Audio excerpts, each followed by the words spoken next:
J'ai bâti un questionnaire sur le roman que les élèves viennent de finir de lire. J'ai ajouté une question bien importante pour que l'élève me donne son nom et j'ai rendu la question obligatoire. Et j'ai un mélange de questions à choix multiples et de questions à réponse courte et même à réponse longue parce que je pourrais demander un paragraphe par exemple, donc sa critique ou quelque chose du genre. Je peux rendre plusieurs de mes questions autocorrectrices.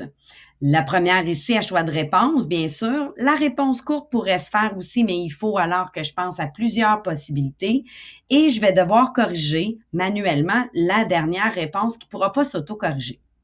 Pour créer un questionnaire autocorrecteur, je vais venir tout en haut à droite dans ma roulette d'engrenage, donc dans mes paramètres. Elle est juste ici en haut à côté du bouton Envoyer. Je clique sur les paramètres. Par défaut, je tombe dans les paramètres généraux que je peux réviser avant de décider. Il est important, avant d'envoyer le lien, de vraiment passer par les 3 sections des paramètres. Question de voir, est-ce qu'on veut, par exemple, autoriser les participants à répondre une seule fois et quel est l'impact? Tout est bien décrit. Il faut simplement prendre le temps de lire. Dans notre cas, on va aller voir la section questionnaire. Je vais venir activer la fonction convertir en questionnaire. On m'explique en dessous ici que ça veut dire que je vais pouvoir attribuer des points aux questions et même autoriser la notation automatique, donc une correction automatique. J'ai quelques autres options qui s'offrent à moi dans cette catégorie. Par exemple, le mode verrouillé sur les Chromebooks. Attention, il faut que tous nos élèves soient sur un Chromebook pour que ça fonctionne. Si nos élèves ouvrent un questionnaire sur, par exemple, une tablette ou un portable, alors que d'autres le font sur Chromebook, ça ne fonctionnera pas. Donc, c'est plus une option à gérer lorsqu'on a tous nos élèves ensemble, plus que nos élèves à distance. Pour communiquer la note, je vais venir choisir la deuxième option, donc plus tard, après la révision manuelle. Pourquoi? Parce que j'ai un mix de questions. Si, par exemple, j'ai seulement des choix de réponse ou seulement des cases à cocher ou des réponses vraiment très courtes que je suis certaine que j'accepte, par exemple, juste un type de réponse, je pourrais venir cliquer immédiatement après chaque envoi. Ce que ça permet, c'est que l'élève va avoir sa note tout de suite. Il n'y aura pas besoin d'attendre après moi. La deuxième section est nécessaire si vous avez des sections que vous voulez réviser et corriger vous-même.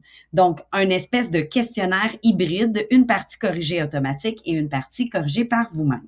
Je vais donc activer celle-ci. Par contre, petit avis ici en dessous, active la collecte de courriel. Donc, pour pouvoir rendre la note, donc donner la note à mon élève, je vais avoir besoin de son courriel pour lui répondre. Donc, automatiquement, une nouvelle question va forcer l'utilisateur de mon questionnaire à entrer une adresse courriel valide. J'ai ensuite 3 options pour mes réponses. Je peux, par exemple, faire afficher ou non les questions qui ne sont pas les bonnes réponses. Donc, ça va dire tout de suite à l'élève qu'il n'a pas la bonne réponse.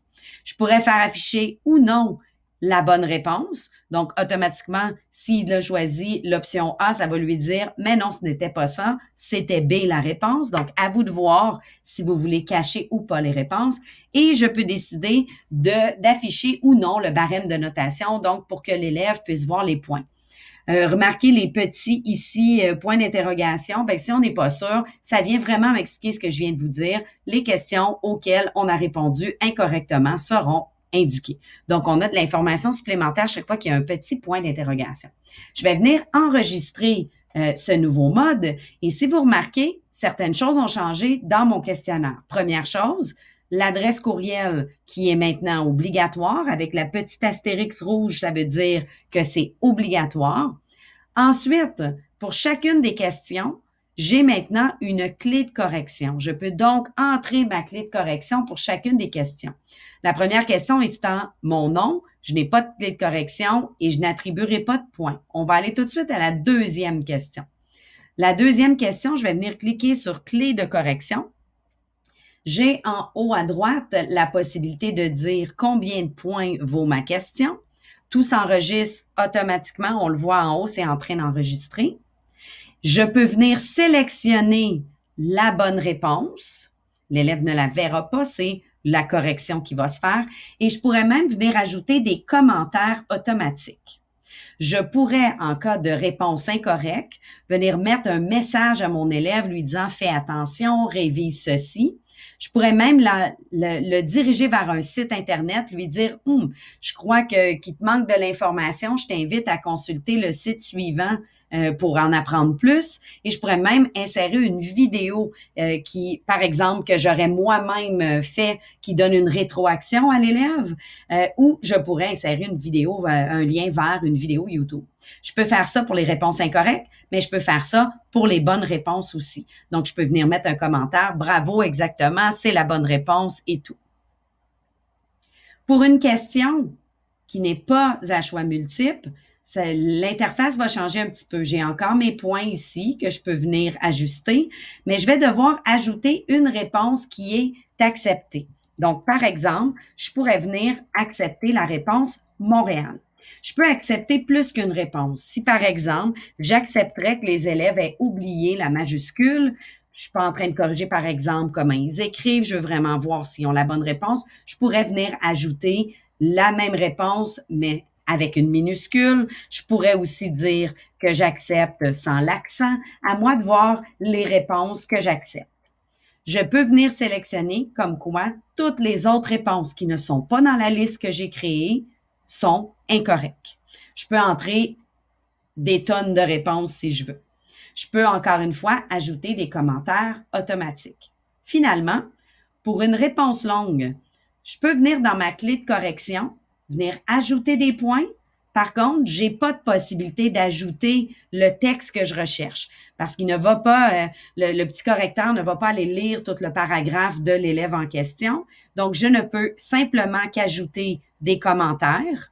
Je pourrais ajouter un lien ou une vidéo. Je peux pas savoir si la réponse est bonne ou pas, donc je peux juste ajouter un commentaire. Le commentaire pourrait être simplement je vais corriger ta réponse et je te reviens rapidement.